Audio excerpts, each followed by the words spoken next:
guys, so I've got my cuppa,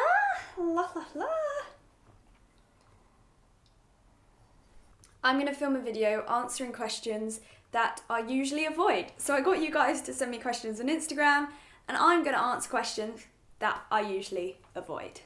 Yeah, thought why not? Would you consider getting a tattoo? Yes. The reason I usually avoid this one is because I was going to get a tattoo ages ago. I made a whole thing about it, did a whole video, had my tattoo booked, and then my tattoo artist fell ill and they said check out another time, and I just never followed up. I get really scared about booking tattoos. I'm not sure why. I get scared about emailing them. I get scared that they might think like my design is silly or what I want is silly, or I don't know, I just get scared. I have really bad anxiety with things like that, like even like going to the dentist or phoning up for a doctor. Actually, I'm quite used to that now, but yeah, so I do want a tattoo. I'm just really scared to I'm not scared to get it done, I'm scared to go in and organise in the place, if that makes sense. How is your mental health right now? I have been trying to avoid questions like this because I feel like I am moaning. Right now, okay. How has it been? Like the majority of August, not okay. And a good portion of July, not okay. But right now, I feel good. It's like a day by day thing, isn't it? That's how it works. Yeah. First kiss experience. I don't think I've answered this one. I know that I was going to do a video about it one day, but I just can't. My first kiss, well, it's debatable. Like, I kind of kissed someone at a hot tub party once, but it was more just like a prolonged kiss. My first kiss was with my friend in his car, and the whole main purpose of the kiss was because I was 19 and I hadn't kissed anyone yet because I was too scared. I thought they might not like my teeth, my lips are small, I wouldn't really know how to do it. Still to this day, I'm still quite an anxious kisser. There's something about it, like I get really nervous that I'm constantly doing it wrong, even with Pete. Yeah, so we kissed to get me over that fear. But then it ended up in me kind of fancying him for a little bit. Then I fancied Pete and I was like, oh, okay. It was just like, I guess the excitement of having someone pay attention to me. So yeah, I'm still friends with him. He's like my best friend and he's like a brother to me. But then, it's weird to say because you don't really kiss your brother. But you know what I'm saying. Are you planning on moving out with Pete anytime soon? Interesting question, a question I avoid. I feel pressure, like Grace has moved out, she's got a dog, she's married, and she's been together 6 months longer than I've been with Pete. 6 months longer. In that time, she's bought a house, brought a dog, got married.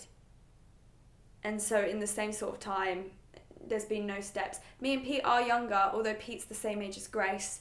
So yeah, I do feel like a little bit of pressure in some way. I don't know. I compare myself. I do compare myself, and it's something I've got to stop. Me and Pete, we have been looking. We're probably looking into from a year into our relationship. I think because Grace and Ryan moved quite quickly, Pete has always wanted to buy a house, and the more we looked at houses, the more we learn. We nearly bought a place, we nearly bought a flat, we put its third offer in it, and it fell through. They ended up renting the flat and we were devastated. And then there's been a few places we've just been looking, and we haven't really been looking for a while. The reason for that, I think, is I'm still 22. I think we got to a point where we were almost thinking about the future and not living in the present. There's been lots of circumstances. Right now we're not looking, but that doesn't mean we won't in the future. Brexit was also a factor because we thought we didn't know what was going on and if it was a good idea to buy, but now you still don't know really what's going on. I think house prices are going down. Another thing was me and Pete both trying to agree on where we wanted to live, because there's lots of different areas, and then I think I wanted to be near my family, but also he wanted to be near his family. So then we're thinking of somewhere around the Guildford sort of area. Guildford's very expensive. But that would be the dream, because what I've realised now, you can't just rush something if you're not ready. And I think I'm glad me and Pete, like, even though I was gutted when that flat fell through, I'm glad, because I actually don't think we were ready then. Just because Grace and Ryan were ready when they were ready doesn't mean me and Pete were ready, you know? What do you work as, or is YouTube your only job? So I do YouTube. I am a writer. I do get money for that, but it's not anything I see it, I compare it as if you worked a full-time job and you got your like Christmas bonus. That's kind of how my book money works out over the amount of years that I've worked on it so far. Like, honestly, it's been about 2 years per book. So splitting that money that I got for the first book, and it's in advance, so I make no money off sales until I've sold a certain amount. So yeah. And then me and Grace, we also do presenting, and I would really like to look into getting like a part-time job in some sort of social media sort of job. I don't know, like, I just love being busy, and I just thought it'd be fun, like if I could, I don't know, help people with their social media channels. I don't know, just something social media based, because it's the only thing I kind of really know. Or I would love to do like a workshop on creative writing or a class on creative writing. So those are things I also want to do. I also want to learn to do screenwriting. I think I'd like to take a class. Yeah, there's just lots of stuff I want to do. There's even more I want to do. Yeah, I'd love to do more presenting.